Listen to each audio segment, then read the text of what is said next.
en plein dans l'activité champêtre et prendre quelques heures de votre temps pour échanger.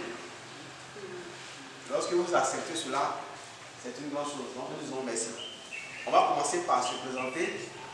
Moi je suis Bassibi Sévérin, je suis boulot, donc votre entretien. Donc je suis chez moi. Voilà, je suis technicien à Topexi.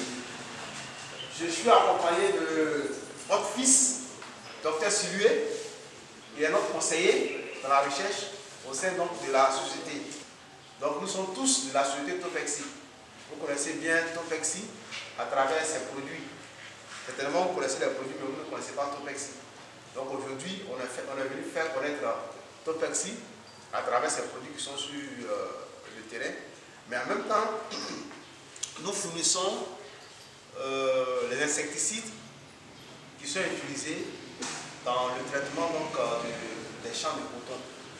À Koïsé met ça à votre disposition. Donc nous allons vous présenter aujourd'hui ces insecticides-là, les périodes d'utilisation. Et à la fin, donc, nous allons finir par vous présenter ce qu'il ne faut pas faire lorsque on fait un traitement phytosanitaire, ce qu'il faut faire aussi. Maintenant, malgré cela, s'il y a des intoxications, quelles sont les mesures d'urgence qu'il faut faire? En ce qui concerne aussi les emballages dans lesquels on met les produits, quand vous finissez de les utiliser, que ces emballages sont vides, comment les gérer? Donc c'est tout cela qu'on est venu vous présenter ce matin. Ce sera un échange entre nous. Vous allez poser vos questions et ensemble avec le CZ, nous allons répondre.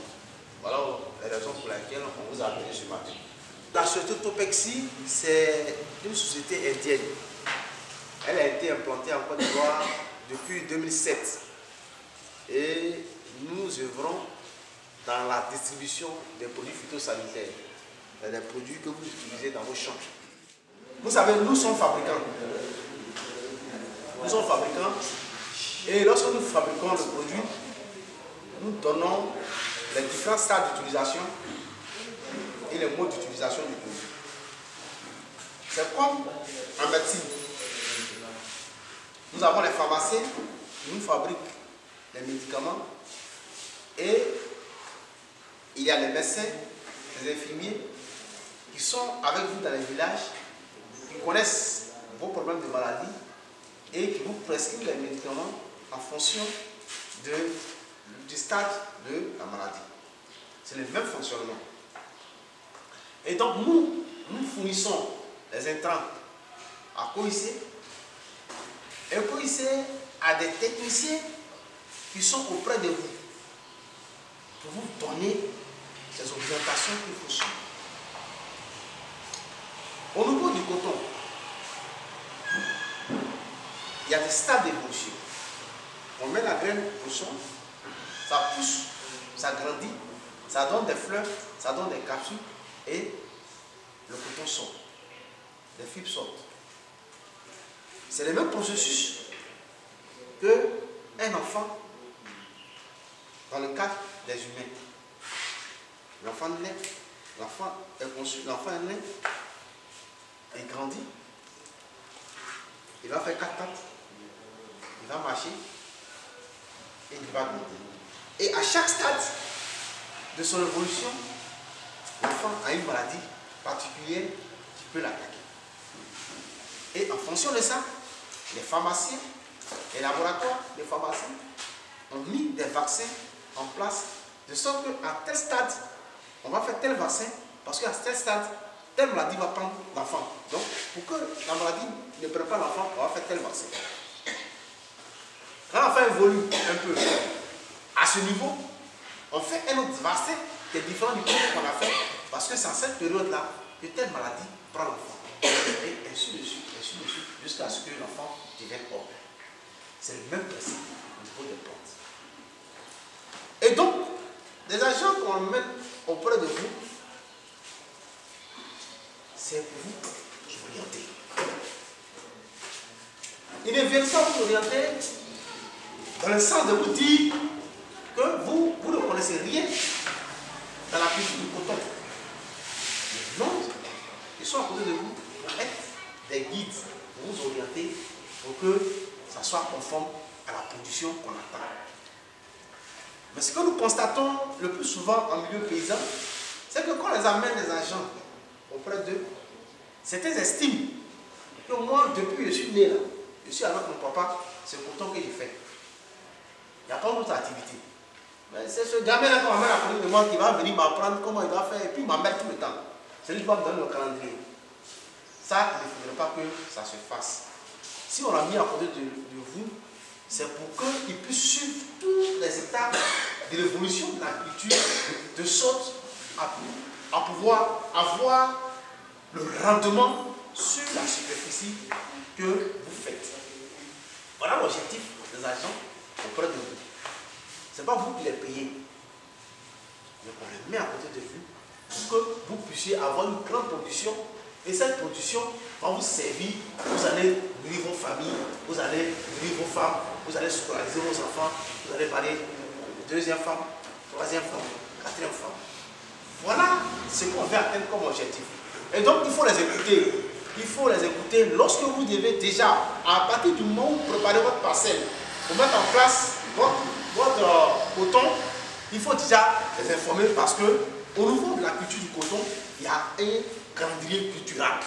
Et on ne doit pas dépasser les stades. Quand tu dépasses un stade sans faire une telle application, ça réduit la production. Donc c'est ça que je voulais dire avant de continuer. Et nous proposons des solutions avec des canevas indiqués selon les périodes de traitement. Mais eux, comme ils sont sur le terrain, connaissant la réalité, ils peuvent modifier ces éléments-là pour atteindre plus de résultats par rapport à ce qu'on a présenté. Donc il faut que cela soit clair avant qu'on continue donc, dans la formulation concernant donc, les produits coton. Mais tu veux dire que tu as donc tu fais le tir corsi. Tu fais le tir corsi. C'est jamais un problème de tir. Donc comme pour moi, si je corsi, je vais gena ko isi nya tan ma calendrier kayma yero corsi donc ma yana gen am yam sum nam gor dal la mi yan ba avertir parce que pour la gen ba fen problème la phase ba yir ba yin bo wecha et passe ma yan la ma ar fe m fazi fen som bele di yar fer na la on parce que au fur et à mesure d'ici corban donc gegi yana gave que yam neng gorna mu ba jemi mi su si me nem gor som na bara tigo su ba na pourtant fait que gagner le son pele donc gene gi yal tamana ni yal ko mama mu sunga na mu te falu mu te mu tir ko ñu bu ya ya kana mu nem mu nga na soru mu se mu yal ne korsi bel yar gor war na mu nga febe nya ko a bi si ko mu fen pele ko yo mu yal mu yo a ko mi no ah mi fen son quoi même sous problème il y a pas gor mais wa mtioze attends yon wa gar mu se ngo bar corsi ou bien wa mi fen ni mbel donc nous faire nous sel nchang qui so bu no urte donc yare ya we bir ni yana pen ngul tir nan geno se jamme ta tete voilà c'est ngo yel mar nya mais que neng yega gor fait quoi yerbol bare hoter yes ngong son wel mang cha c'est déjà une faire rien faire ko ngong son wel voilà son war son wel c'est déjà une war faire rien rien faire ça ni là ko wa na ku de faire ça ni ko ba ga ma so quoi adiri nya wo yirna ten c'est déjà une de yeno ko voilà donc ça veut dire que nous avons fait quoi alors nous avons le voir amna so nous c'est nous avons voir wa ye wel est-ce que fait nous sommes le jour an go joy am faire ya c'est comme faire go joy donc c'est je vais résumer rapidement on a va vous et donc vraiment je vous dis merci parce que vous avez été très attentifs. Je pense que j'ai contribué à ma manière à vous donner les éléments qu'il faut pour que vous puissiez produire en grande quantité, pour que la Côte d'Ivoire reste toujours dans la culture et que vous puissiez rester en bonne santé. Merci.